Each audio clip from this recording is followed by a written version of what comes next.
Hello बच्चों, आप कैसे हो। आप इस वीडियो को देखने के बाद लाइक और सब्सक्राइब करना मत भूलिए। जैसा कि आप जानते हो कि भारत भूमि वीरों की भूमि है। यहाँ पर बहुत से वीर संत महापुरुष हुए हैं। आज मैं आपको उनमें से एक वीर जिनका नाम है राजा दाहर, जो कि भारत की अभेद्य, जिसे कोई नहीं तोड़ सकता था, ऐसी दीवार माने जाते थे राजा दाहर। कहता भारत भूमि के प्रवेश द्वार के रक्षक थे महाप्रतापी राजा दाहर। सिंध के उस शूरवीर ने 14 बार घुटने टेकने को मजबूर कर दिया था विदेशी आक्रांताओं को, मगर उस इतिहास पुरुष के साथ हुए एक विश्वासघात ने बदल कर रख दिया भारतवर्ष का इतिहास और देश की नीति में लिख गई पराधीनता। अरब आक्रांता मोहम्मद बिन कासिम ने सांस्कृतिक भारत के सिंध प्रदेश पर सन 711 ईस्वी में आक्रमण किया, परंतु इतिहास में वर्णित है इसके लगभग 50 साल से अरबों के सिंध पर आक्रमण होते रहे थे और सिंधी शासक उन्हें हर बार मार कर खदेड़ते रहे।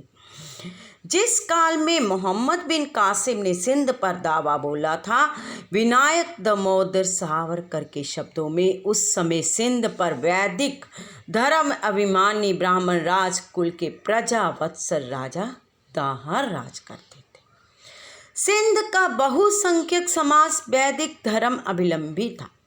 दाहर से पहले के कई शासकों के अन्याय से प्रजा के कुछ लोग पीड़ित थे और मन में द्वेष पाल रहे थे, किंतु जब से सिंध वैदिक हिंदू राजाओं के आधिपत्य में आया, तब से उस वैदिक राज्य में किसी को किसी प्रकार से सताया नहीं गया। सबको अपने धर्म के पालन में पूर्ण आज़ादी थी। मोहम्मद बिन कासिम ने जैसे ही सिंध के सीमावर्ती देवल पर विजय प्राप्त की, वैसे ही पूरब में कभी सिंधी शासकों द्वारा पीड़ित रहे कुछ लोगों ने आगे आकर उसका स्वागत किया। वे उसकी शक्ति से डर गए थे और उन्होंने सोचा कि कासिम यदि दाहर को पराजित कर देगा तो उनके पुराने बुरे दिन लौट आएंगे।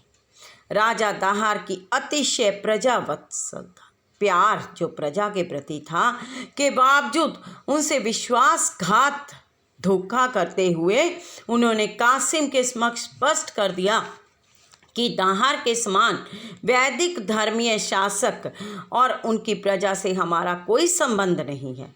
हमारा और उनका धर्म अलग है। हम शस्त्र धारण कर राज्यों के संघर्ष में हिस्सा नहीं लेते, सो हम दाहर की सशस्त्र सेना में शामिल होंगे, ऐसी शंका मन में ना रखें और आप हमें किसी प्रकार का कष्ट न दें। इसे कहते हैं विश्वासघात। शरणागति के लिए की गई इस संपूर्ण समर्पण सूचक विनती पर शातिर दिमाग कासिम ने कुटिल चाल चलते हुए उन्हें उस समय के लिए अभयदान दे दिया। अपने जीवन के लिए दूसरों के साथ विश्वासघात करने वाले लोग कभी भी खुद बचते नहीं हैं, उनको भी सज़ा मिलती है। यही इस राजा दाहर की कहानी में बताया है। इतिहासकारों ने लिखा है, आगे बढ़ती हुई कासिम की सेना को उस प्रदेश के दुर्गम मार्गों की जानकारी देने, सेना को जगह जगह पर रसद पहुंचाने और दाहर की सेना के सभी गुप्त रहस्य बताने में कासिम के सामने शरणागत हुए समुदाय ने हर संभव सहायता की। अपने ही वीर राजा के साथ धोखा किया। ब्राह्मणवाद नामक स्थान पर जब दोनों सेनाओं की मुठभेड़ हुई, तब सिंध की शेष जनता ने डट कर मुकाबला किया। उस युद्ध में अरब सैनिकों के पास बड़ी गुलेल सा दूर मारक यंत्र मंजनीक था। दाहर की सेना में कुछ समय पहले शरण में आए भाड़े के अरब सैनिक भी थे, जिन्होंने वक्त पड़ने पर धोखा दे दिया। उन्होंने इसे धर्म युद्ध करार देकर ये कहते हुए पाला बदल लिया कि हम काफिर की ओर से जंग नहीं लड़ेंगे और दाहर की ही सेना पर ही हमला बोल दिया।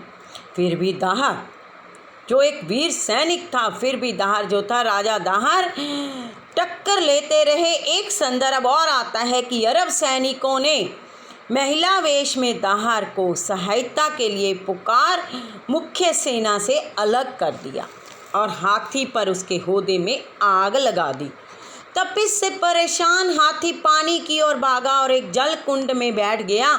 इस प्रकार 20 जून 712 ईस्वी को राजा दाहर को घेर कर मारे जाने की खबर से भगदड़ मच गई और अरब सेना नगर में घुस पड़ी।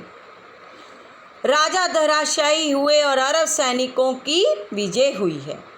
ऐसा समाचार आते ही कासिम से गुप्त समझौता कर चुके लोग बड़े बड़े घंटे बजाते हुए आक्रांता के उत्कर्ष के लिए सामूहिक प्रार्थनाएं करने लगे।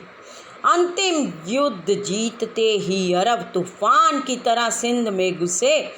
उन्होंने बड़ी गंदी आदत से निश्चिंतता पूर्वक वैदिकों की हत्या की, लेकिन कासिम से हाथ मिला चुके लोग भी उसके सैनिकों की तलवारों का शिकार हुए।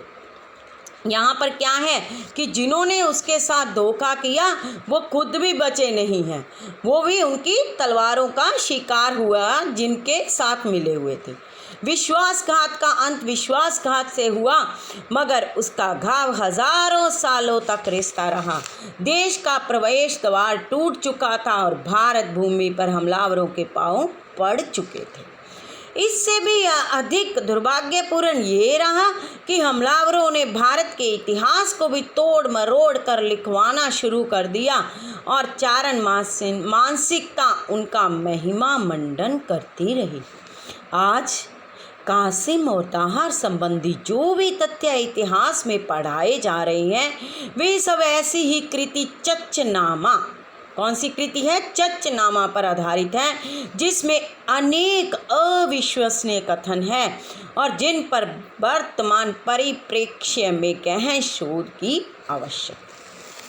बच्चों ये देखो, फिर ये क्या है कि भारत की अभेद्य दीवार करने वाले राजा दाहर की कहानी, जिनके साथ उनके अपने ही सैनिकों ने विश्वासघात किया और अंत में जिनके साथ मिलकर विश्वासघात किया था उन्होंने ही उनके साथ विश्वासघात कर दिया। अब विश्वासघात का विश्वासघात से ही पूरा हो गया। इस प्रकार भारत की अभेद्य दीवार जो थे राजा दाहर थे। धन्यवाद।